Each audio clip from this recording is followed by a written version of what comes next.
Hey guys, it's Alexander Williamson here with The Secret History, living in your aquarium. Welcome to the channel. So today we're going to take it back a step, and I wanted to talk about the best fish that you guys can get if you're new to the hobby. Maybe you're not new to the hobby, but maybe you have a nephew or a little sibling or your kids, and you're trying to get something that's low maintenance, pretty, entertaining, and easy to take care of, first and foremost. And the other key thing I would say is not likely to become ill and die quickly. That's a very common thing that happens, especially if maybe you're not the most versed in keeping that fish or keeping a tank, a community tank. We're going to be talking about kind of that very first fish. And for me, that very first fish was a goldfish. And I think that's a common thread throughout a lot of our lives, especially of a certain age. I threw pennies into these little cups at a carnival, and if you made the penny into the dish, you got these fish, and it was a comet goldfish. And while I love goldfish, they're very fascinating and interesting fish, they come with an inherent, laundry list of problems that can arise when we keep them as pets. They really do need a setup that's not just a little bowl, a little glass bowl like we once kept them in. We used to keep everything from guppies to bettas, and I know people still do, it's possible. Keep fish like that, paradise fish and things. We used to keep them in just a glass bowl, no filtration. We just do water changes and give them pellet food or bloodworms or whatever it may be. However, these fish are actually, one, that's not a very fulfilling life for it, but two, there's a lot of issues that you run into, and there's a lot of potential for letdown, illness, and death in these fish. And I think if you're trying to get someone into the hobby or engage your child with the wonder of nature, that inevitably, yes, your fish will pass, it will get older. Most of these fish only live a couple years, which is also handy. You don't necessarily want a fish that lives 20 years. You don't need a gar or a giant catfish that's going to outlive your kid's stay in your house, for instance. But it is important, I think, to have fish that are dynamic enough to keep their attention and foster that love of the hobby. Now, first of all, I just want to explain a couple just bullet points on why I think goldfish are not the best choice for a first fish. In this day and age, we have so much access, even at the big box stores, but especially through local fish stores, online on sites like getgills.com or Aquabid or any of the various kind of middle-sized to independent fish suppliers and plant suppliers. We have more access now, easier and more affordably than probably ever before for lots of different kinds of fish. Now, I'm going to suggest for the very first tank, this is going to be talking about if you set up something like a 5-gallon, 3-gallon, 2.5-gallon, something like that. Let's try to get rid of all the little problems and details that can make the hobby less fun, that can make you, it can put a barrier between you and the relationship you want to create with the fish or your child and the fish. Now, that is not to say that this is a childish endeavor. I think this is great for people in nursing homes. This is great when I was recovering from an injury to have something that's low maintenance, easy to take care of, and in a small space, maybe at the office too. So I don't just mean for kids, but if I slip into those words, you know what I'm getting at. We're talking about a simple and straightforward setup. And so, first of all, goldfish have been inbred in an incredible amount. They have been kept for well over 1,000 years now by people and selected for their color, not their personality, not their intelligence, not their lifespan, but their body appearance and their color. And, you know, yes, there's lots of cool morphs of them with big, you know, balloon eyes or big round bodies or perfectly round bodies or, you know, almost a hammerhead look. There's all sorts of goldfish out there, but a lot of these specialized goldfish, one, they have a lot of inbreeding in their line. A lot of them have health problems, their organs get constrained. And two, I really encourage people to keep some sort of plant in their aquarium. And the main reason for that, you can check out other videos that I've done. They're all over the internet too, that other people have done on the nitrogen cycle and cycling your tank. But this is why I think you really get the full experience when you're keeping plants with your fish. And goldfish happen to eat a wide variety of plants. They are not a discerning palate in the fish world. And beyond that, they also don't really get along with other fish that well. Now, granted, you don't need a heater necessarily. They can withstand a lot of temperature swings and things like that, especially the comet variety or the more straightforward. They look like, you know, a carp. More, the closer they are to their wild form, usually the healthier they are. Another problem with goldfish is with the big fins and the fancy fins that are flowy and interesting is if you have multiple fish, sometimes they'll nibble on them. They have an instinct to bite. It's like a fishing lure. And oftentimes you'll see that gets torn, and it just opens the way for secondary infections and problems. So those are a few of the things. Another one is they really create a lot of ammonia. And when you have an aquarium that's a small aquarium, fish tank, nano tank, you don't want that. Ideally, you want to have as much room for error as possible. You want to be able to forget about it for a week and have your fish still alive and happy when you come back. Especially if you're trying to teach a kid responsibility, or if you're someone who works odd hours and you just want a little bit of life in the room, or you know, you leave the fish at work over the weekend, for instance, and you're not going to be feeding it. So in this video, I want to go over the 3 species that I highly recommend. And now that we've gotten goldfish out of the way, you know, there's plenty of videos out there for you guys to check out on other channels. If you did end up getting a goldfish already and you're here and you're saying, what did I get myself into? You know, a lot of these fish, like Bettas, which is a great first fish. I really recommend Bettas. And they can come in all different colors. You see them for sale at Petco, PetSmart. You used to see them at Walmart and other stores, local fish stores. And they're the fish from Southeast Asia that lives in a little cup, known as Siamese fighting fish or Chinese fighting fish, and they're known as Bettas. They're a very beautiful fish, and we generally keep the males and we keep them solitary because they do have a bit of a temper.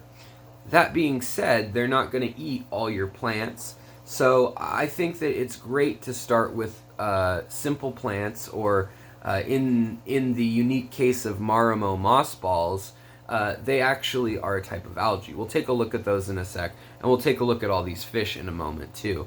But the next fish after a betta that I recommend for keeping in a fish bowl, room temperature, you literally don't need a filter, and you don't even need a heater, is that the next fish I would recommend is a guppy. And it's not a super fancy guppy or anything like that. Just pick out one that has a nice color that you like. The males generally have better color, and if you put a male and female together, they're going to chase each other round and round like Tom and Jerry. And you know, you can do that, you can get into that. Community tanks are a beautiful thing, but that's not what this video is about. This video is about smaller tanks. So let's take a look at those in just a moment, after I tell you the last fish that I think is an awesome fish to keep as another first fish, and that would be the Medaka rice fish. And those come in a variety of colors, patterns, and they're just really interesting. Some of these you can keep, you know, 3 or 4, 5 in a 2-3 gallon container, and you don't need to heat it, you don't need to worry about the filtration, you just need to be doing water changes, you know, maybe 20 to 50%. You just pour some of the water out. Make sure no fish come out. If it's a container, you can lift. And if it's not a container, you can lift like that. You know, you can always scoop it out or siphon it out. You can find information on all of these things quite easily online. But let's take a look at those fish. Let's talk about the pros of them and if there's any cons. But I just kind of want to tell you guys that these are the fish that I think set us up for success. Let us see the life cycle in action and also foster that responsibility and also the sense that there's a little creature that's fascinating and does things that are interesting, unpredictable, and they have a little bit of personality sometimes. So let's take a look at them, and you can decide for yourself which one might be right for you. So we'll do that right now.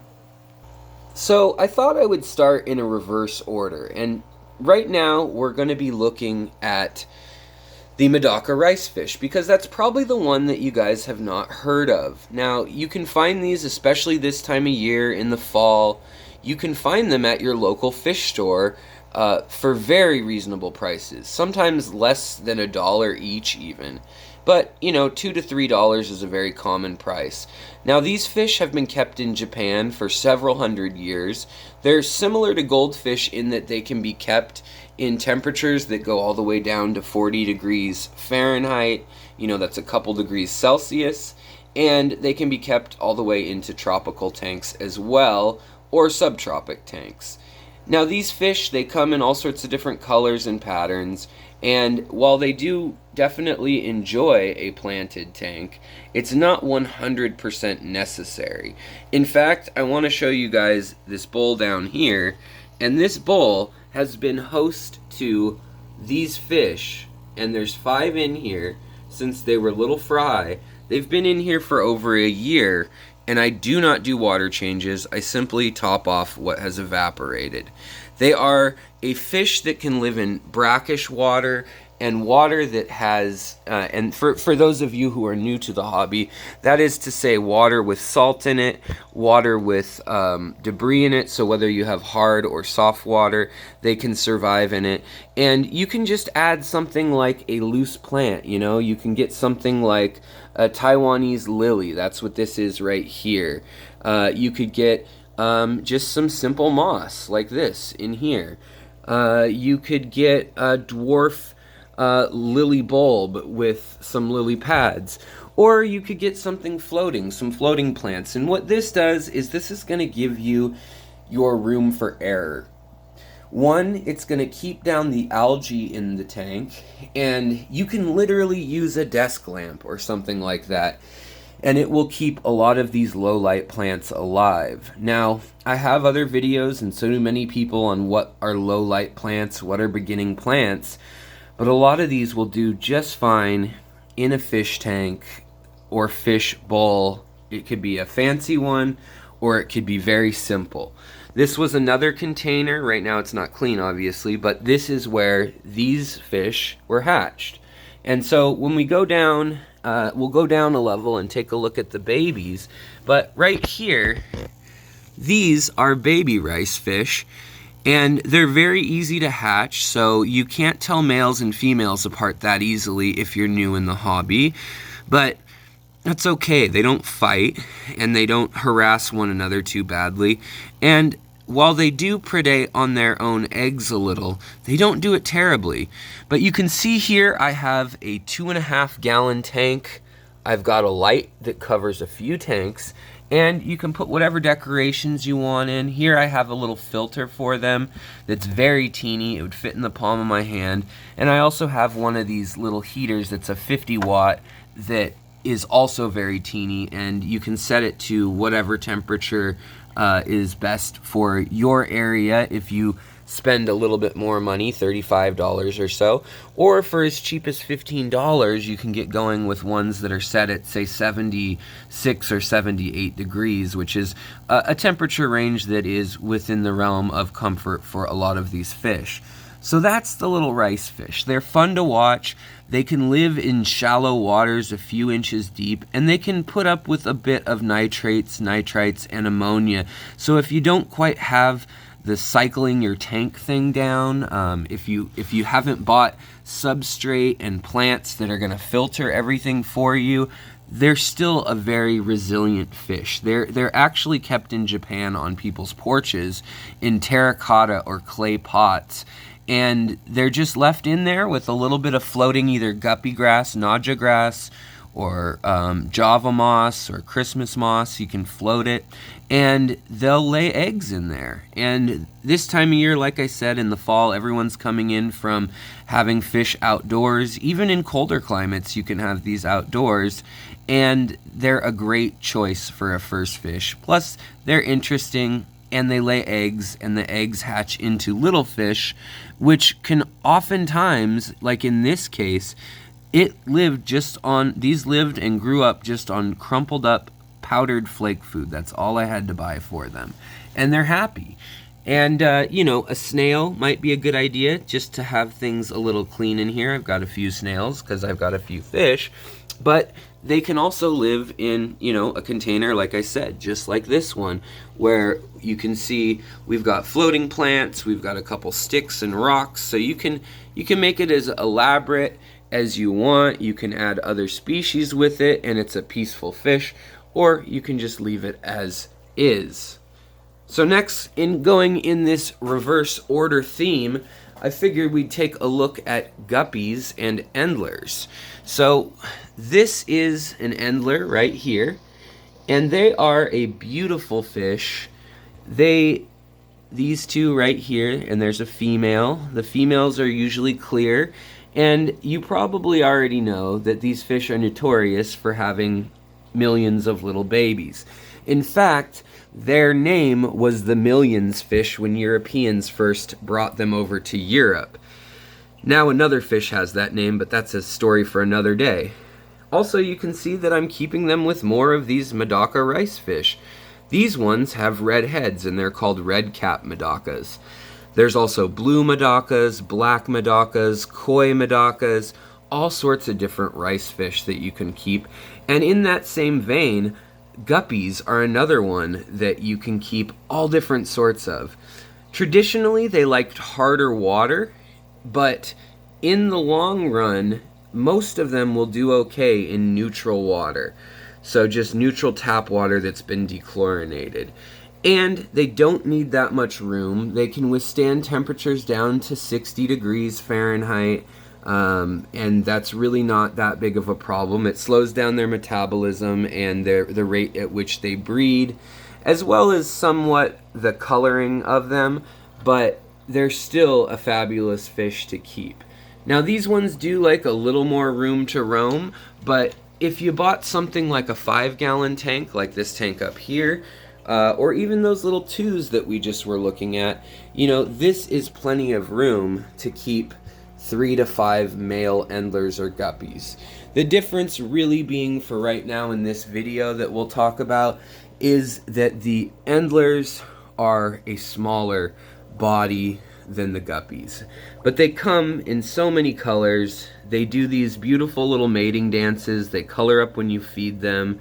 They're not going to eat your plants, just like the rice fish. And by the way, this is another rice fish we're looking at right here. This is called Daisy's blue rice fish. It's a slightly different species even.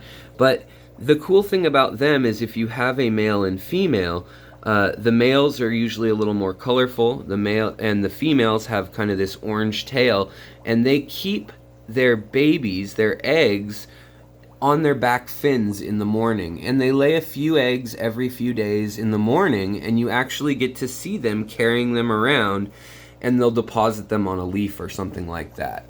Now, as far as things you need in your tank for them, it's not going to be any different than the other fish that we've discussed, so the guppy or the lovely Betta. So the last one we're going to look at is going to be the Betta, of course. Now my Betta happens to be in a large tank right now and is spoiled. And that's just to show you that, later on you can expand out, you can keep fish in bigger tanks, you can keep all sorts of colorful plants. These are all real. But you need to get into substrate and more advanced filtration once you start doing that. You can even see I've got guppies and yet again rice fish over here. So they're a really fun one with guppies. If you get females, you're going to get more guppies. That's just how it works. So you need to decide that also when you're picking out your fish, whether you want to be bringing in the possibility of needing to get a bigger tank or giving away the fry, because the parents do not necessarily care for the babies as some species like cichlids do. And the same is true of the rice fish as well as the bettas. Now, the bettas we'll have to find him really quick. So let me go ahead and do that. So here we have a beautiful betta, and this one's trying to play a little bit. I just put it into a new tank so you guys could see him. But these are a lovely fish. You know, you don't need anything in their tank too special for them. A lot of times people think that maybe they don't do much. They kind of just hang out. And you'll see them for sale in these little cups at stores. Now, they don't like that small of a space, but they are an incredible fish in that they're very similar to another fish that we call gouramis, and that means they have a labyrinth organ and they're able to breathe air, which makes them very, very neat also to watch because they can go to the surface and breathe air. Now, there's a myth that they can't be kept with any other fish, and that's just not simply true. You can't keep them with other bettas oftentimes, but there's exceptions to that rule once you get into the hobby a little deeper as well. Now, when you go to the pet store, they're going to try to sell you all sorts of things with your fish. They want you to buy the tank. They want you to buy all sorts of, hammocks, distilled water, things like that. And really all you need is dechlorinator, a bowl, some gravel or sand at the bottom of the bowl, and willingness to do water changes weekly. That's really what you need for the bare essentials. And to step it up a notch, to keep them comfortable, I highly recommend getting them some sort of plants, whether it's something like these anubias up here, which are a slow-growing plant that will live just fine under a desk light. You can get things like more moss, as I mentioned, or also things like these lilies here, dwarf lilies, if you have enough room.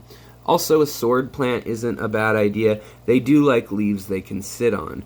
The other thing you can do is get them dried almond leaves, or even dried leaves from your yard, like maple leaves and alder leaves, and that will help, one, bring down the acidity to their natural level in the water, and also it soothes them. And that's true of almost all fish. They like having that biological tannin in the water. You can also achieve that from cholla wood, the wood with all the little holes in it, made out of cactus that's been dried, or Mopani driftwood, spider wood, all sorts of wood they carry at the stores. And oftentimes if you buy moss or seswassertang, this green stuff here, it will grow in very low light, and it will cling on to whatever you purchase, be it stones you found, wood you bought, or whatnot. They're a great option. Your fish, any of these three fish, are not going to eat them, and they're going to have just a fine and dandy time, even in a tank like this. I would recommend probably getting a little ram's horn snail or something like that. Usually you can even find those free. They're kind of considered pest snails. Malaysian trumpet snails are another one you could get that works well, or a nearite snail. And when you do that, you need to feed them a little differently, just so that the snails have enough food if there's not algae. But what they're going to do is keep the algae and any extra food you may feed them, because oftentimes new pet owners are very excited to be feeding their fish.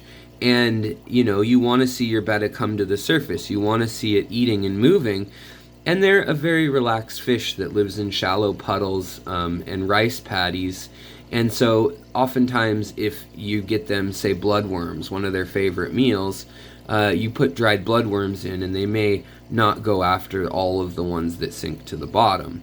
Now, the other fish we talked about, the guppies back there, or endlers, or The rice fish, they're a little bit better at cleaning up the food that you put in, but basically you want to put a pinch of food in. You can get any sort of mixed flake food. Even for the bettas you can do that if you're in a pinch, but they do sell special betta food that's higher in protein and more geared towards their diet of worms and insects than algae and spirulina, which the guppies and a lot of our community fish are used to also eating with alongside with their live food. So that's kind of a basic overview, and all these tanks that I've shown you, I hope you can see that you can take it to a very complex level. You can add more fish, you can add substrate, you can add soil to grow plants that are stem plants out of, so you have room to grow with this fish if you decide, wow, I really love this fish. It's a lot of fun, it's colorful, it's interesting, and you can have room to grow. Now, the bettas, like I said, ideally you want to keep them alone if you're a new fish keeper. Get a male and keep it alone, or a female. You could get a couple females in theory, but you're going to want a bigger tank. But if we're talking about keeping something in a 5-gallon or even smaller, like a 1.5 or a 2-gallon tank, then you're gonna one is plenty. And the other thing about that is, in here we've got moss, we've got sawassertong, we've got bucephalandra, which is another beautiful plant, and we've got some wood, and we've got duckweed and water lettuce growing all in the same tank. Same with up here, no heater, the filter's not running, and there's plenty of happy, healthy fish in here. You just want to give them a pinch of food that's about enough that they'll eat it in a minute or two and there's not much left over. If they don't eat it that soon, then cut it back so that they can eat it. And that's from the time they notice it till the time they finish. So I hope this primer is helpful. I hope this avoids maybe some headaches of you getting goldfish and losing them. I know it's not the quickest video, but I hope that these 3 fish bring some joy to your life and kick off your hobby, or maybe the hobby that you're trying to introduce to someone else. For, you can do this for less than $50. You can look for tanks or vases at thrift stores, or the $1 per gallon sales at the big stores. The plants are very inexpensive, and also the other one that is very popular now is the moss ball. So you can also get Marimo moss balls, which are actually a type of algae that grows in a thick mat together, but they're another great choice, and they will harbor little creatures, little microorganisms that live naturally in your cycled tank, and give both baby fish and adult fish something to munch on other than just algae and whatever you're feeding them. So I hope this little primer does some good. If you enjoyed it, if you're still here, I would really enjoy a thumbs up on that. And if you want to find more information, you can check that out online, on many of my fellow YouTubers' channels, or of course on my channel, where we get into all sorts of fish keeping, from simple to complex, and much, much more. Thanks for watching, and have a great day. I'll talk to you later. Goodbye.